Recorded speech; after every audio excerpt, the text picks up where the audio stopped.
Hello everyone. So in today's lecture we are going to see about normally open and normally closed contact as well as the ladder logic, right? So first of all, if you observe, there are basically two types of contact. So first one is our normally open contact and next one is normally closed contact. So if you observe here, we are having a diagram in which we are having a switch which is in normally open condition. Here it is written normally open contact, okay? And the lamp requires what? This is, suppose if it is an LED, so it will require 24-volt supply at one end, and at another end it will require negative supply. Okay, so if this L1 we are supplying some 24-volt supply here, okay, and we are having some negative supply here, so this negative supply is directly connected to one of the terminals of this lamp, right? Or we can say the LED. Now this 24-volt supply is initially not been given to this lamp, right? Why? Because here we are having a switch which is in normally open condition. So after pressing this switch, okay, so whenever you press this switch, this 24-volt supply will come from here and it will go to this lamp.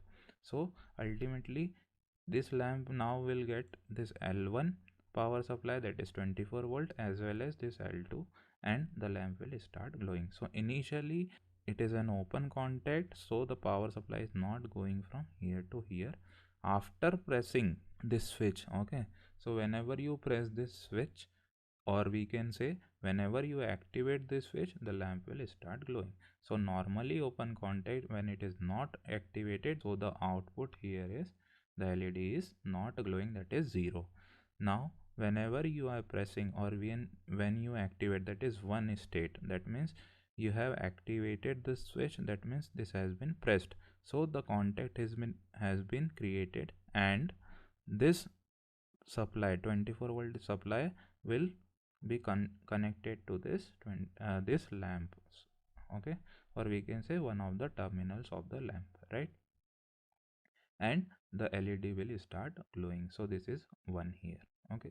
Similarly, if you observe normally closed contact, okay, so here we are having again 24-volt supply here and negative supply here in normal condition. Here if you observe, this is normally closed contact. So normally closed contact, initially it is giving this power supply or 24-volt supply from here to this lamp, okay, and this L2 is already connected to the lamp, so that means there is a contact complete circuit which is helping us to glow this lamp, okay. So here if you observe normally closed contact, that is initially this switch is not activated, that means we have not pressed this switch, that means it is inactive, so the output is high. If you observe here, the lamp is in high condition, okay. So when you activate the switch, so whenever we activate the switch state of the actuator, this is our actuator, we can say, okay. So when you press this, so it will be in open condition,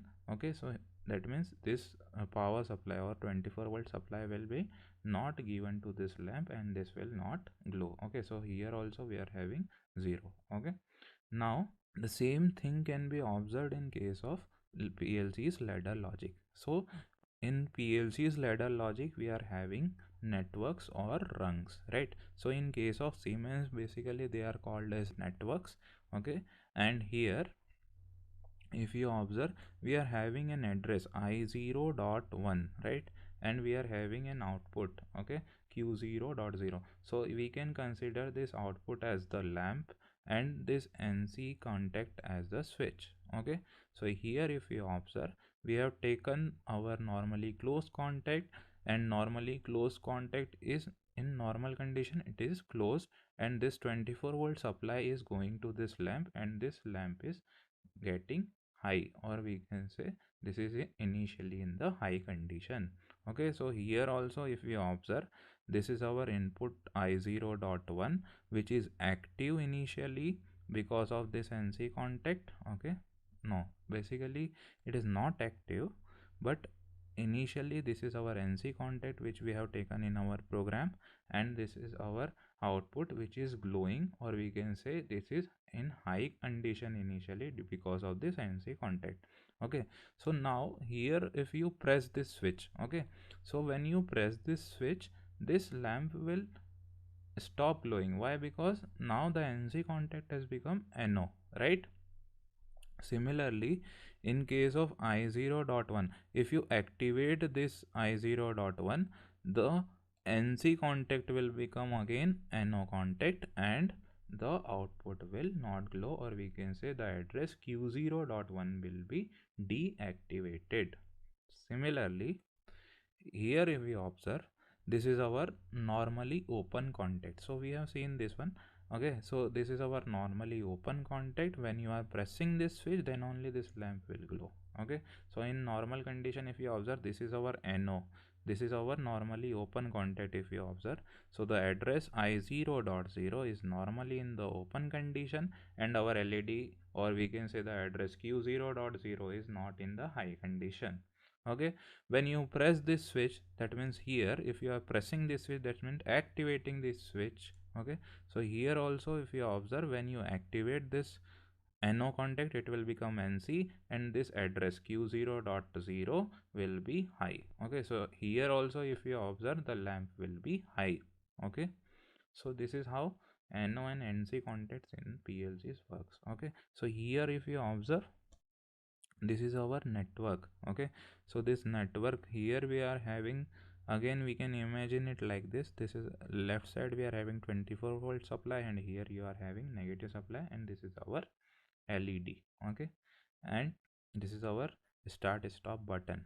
Okay, in this way also we can understand.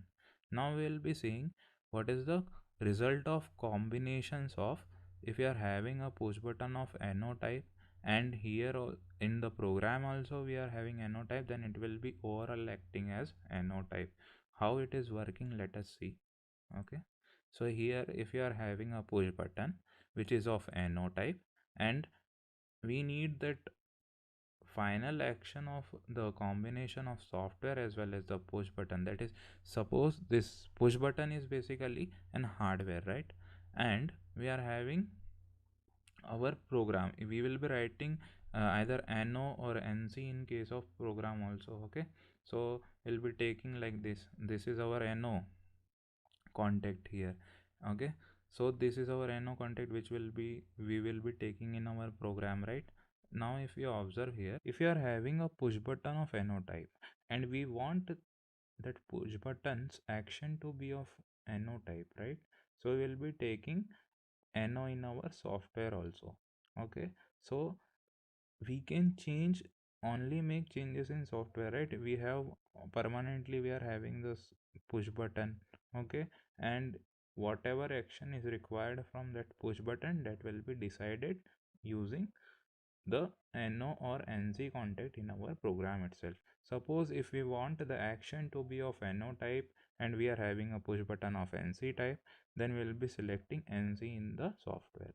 Okay, similarly if you observe here, if you want the action to be of NC type and we are having a push button of NO type, then we will be selecting NC in our program, right? Similarly, the last case here, we require the action to be of NC type and our push button is of NC type, then we'll be selecting NO in our program. So in this way, it is very important while we are programming. So thank you. Remaining things we'll be seeing in the next lecture.